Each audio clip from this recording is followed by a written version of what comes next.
Oi, gente, tudo bem com vocês? Meu nome é Fábio Martins e se você gosta de conteúdo, casos reais, mistérios, sobrenatural, fique por aqui. Já deixe seu like, se inscreva e hoje eu vou narrar para vocês um caso super misterioso e real. Então, bora já para a história. Em setembro de 2018, os irmãos Yoshika e Takahiro foram à farmácia pela milésima vez, à procura de álcool cirúrgico. E o farmacêutico achou muito estranho, porque eles não paravam de comprar isso. Então, era uma quantidade muito grande e ele acabou perguntando para eles para o que seria. E ele viu uma pasta nas mãos deles e escrito Rina, e perguntou se era para ela. E ele apenas balançou a cabeça e disse que sim, porque eles eram muito reservados. Assim que os irmãos saíram, ele ligou imediatamente para a polícia para que fosse investigar o que realmente estava acontecendo, porque era muita quantidade de álcool cirúrgico e eles também estavam com um cheiro muito forte, um odor até mesmo dito pelo farmacêutico como cheiro de morte. No final dos anos 60, no Japão, a Michiko, que tinha entre 20 anos, se casou e teve os 3 filhos, Yoshika, Takahiro e a Rina. Eles eram budistas fervorosos e eles eram uma família de acadêmicos e tinham muito dinheiro. Como eles tinham muito dinheiro, eles faziam questão de que todos os seus filhos estudassem nas melhores escolas desde cedo. E numa certa época, aproximadamente nos anos 70, a Michiko se divorciou do seu marido quando as crianças ainda eram bem pequenas. E algum tempo depois, ela conheceu um homem inglês. Ela casou com esse homem e foi aí que eles foram morar na Inglaterra. As crianças foram para lá bem novas e logo eles foram colocados nas melhores escolas, aprenderam inglês bem rápido. A Rina estudou numa escola particular bem renomada. Os colegas da Rina que a conheceram nessa fase da vida disseram que ela era muito dedicada, muito inteligente, tinha um futuro brilhante, era uma garota adorável, era muito quieta, mas muito estudiosa. E participava de todas as coisas da vida escolar, se dedicava à arte. Fazia várias pinturas diferentes que foram divulgadas em revistas da sua escola. Ela até mesmo chegou a vender algumas dessas pinturas, então ela era muito talentosa. Ela era muito esforçada, ela chegou a ganhar uma bolsa de estudos para cursar História em inglês, latim e grego em uma outra escola. E mais tarde ela ganhou outra bolsa de estudos para estudar na Universidade de Cambridge, que é uma das mais antigas e difíceis de ser aceita na Inglaterra. Então ela era muito inteligente. Os outros irmãos, Yoshika, também estudou numa escola de música, era muito talentosa também. E o irmão estudou na Appleford. Aparentemente eles viveram uma juventude muito boa, foram a várias universidades boas, tinham hobbies e eram muito inteligentes. Mas assim que se formaram na universidade, eles voltaram a morar com a mãe deles. E em 1998, a Michiko, a mãe, acabou se divorciando do marido inglês. E ela então se mudou para casa, uma cidade chamada Hensley, em North Yorkshire, na Inglaterra. Era uma casa grande para apenas uma pessoa, mas ela não se mudou sozinha, porque todos os filhos foram junto. Após eles se formarem na universidade e ganharem seus diplomas, eles voltaram a morar com a mãe e as coisas ficaram um pouco estranhas, porque eles se formaram nas melhores escolas, eles eram muito inteligentes, mas eles não arrumaram emprego e simplesmente voltaram a morar com a mãe deles. Então, após todos os filhos, todo mundo se mudar, eles começaram a ficar muito isolados.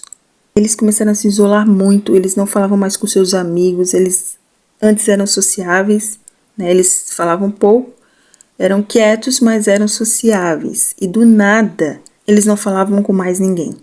Aparentemente, na casa deles não tinha TV, rádio, nem telefone. Eles apenas se comunicavam por cartas. Então, era muito, diferente, muito estranho isso, porque eles ficaram completamente isolados por mais de 20 anos.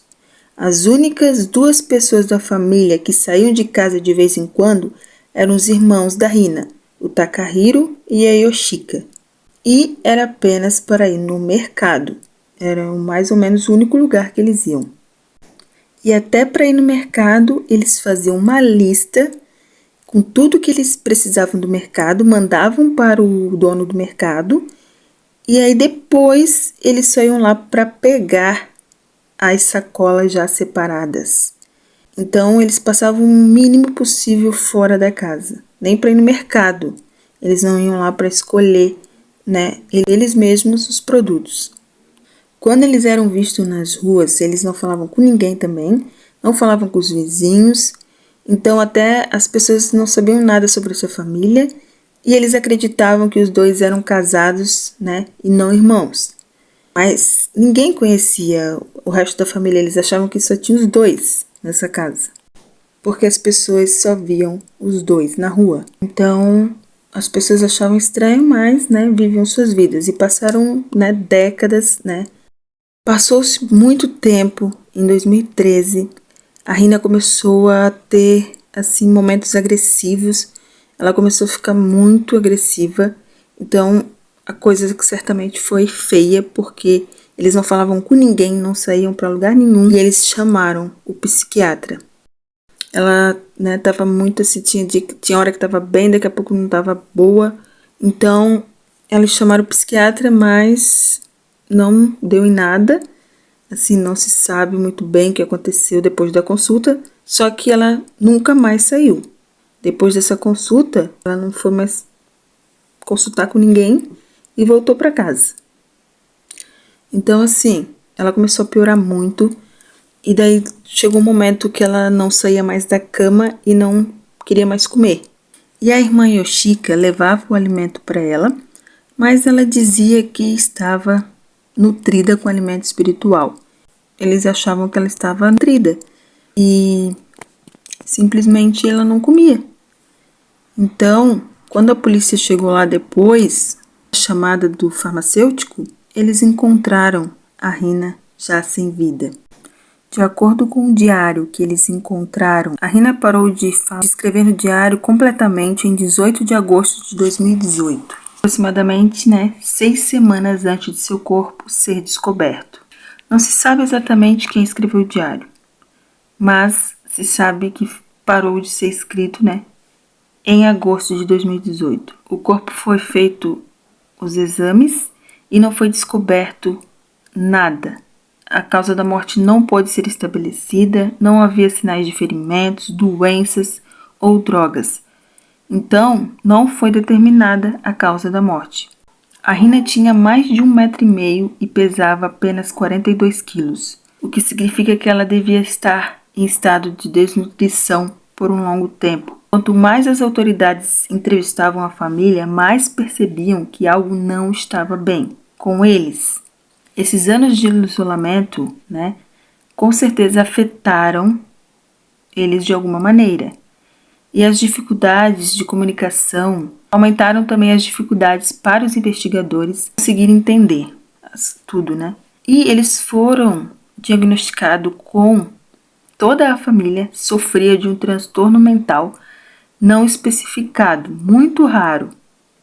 E os promotores disseram ao tribunal que prosseguir com o caso não era do interesse público. Era muito terrível, esse caso era muito perturbador, mas aparentemente a família realmente acreditava que a Hina estava viva. Aparentemente não se sabe o que foi esse transtorno mental, se foi um surto, né, coletivo. Eles não sabem direito, mas aparentemente a família acreditava sim que a Rina estava viva. E também no inquérito eles descobriram que ele falava um próprio dialeto. Eles fizeram um próprio dialeto. Eles não falavam, entre eles falavam uma língua que só eles entendiam. Nem o intérprete conseguiu entender o que eles estavam falando. Então foi bem difícil, né, para entender tudo. Mas eles acabaram acreditando que realmente a família estava certa de que a Rina estava viva. A família voltou para casa e eles continuam morando lá até hoje. Um caso, né, muito assustador para a cidade. A família continua isolada. Muitos, né, ficaram solidários com a história, mas outros com certeza, né, ficaram com um pouco de medo, um pouco apreensivos e também tentam manter distância, mas também eles são isolados, então creio que eles não iriam querer falar com ninguém também, porque eles não falavam com ninguém já fazia 20 anos, mais ou menos, né? Eles só iam para o mercado e à farmácia recentemente. Aparentemente o caso está encerrado. Claro que há algumas coisas que ninguém entendeu muito bem, mas realmente eles acreditam nessa história de que a Rina ainda estava viva. Então eles, né, faziam aqueles procedimentos com o álcool ali, praticamente estavam mumificando a Rina. Eles acham realmente que eles estavam fazendo algo para protegê-la, né? Então é isso, gente. Esse foi o caso de hoje, super misterioso, né, gente? Até hoje não se sabe realmente o que aconteceu, mas realmente o caso foi praticamente encerrado, porque não tem provas, não tem nada que indicie a família, né? Então, me conte aí nos comentários o que você achou desse caso, o que você acha que realmente aconteceu. E até o próximo vídeo!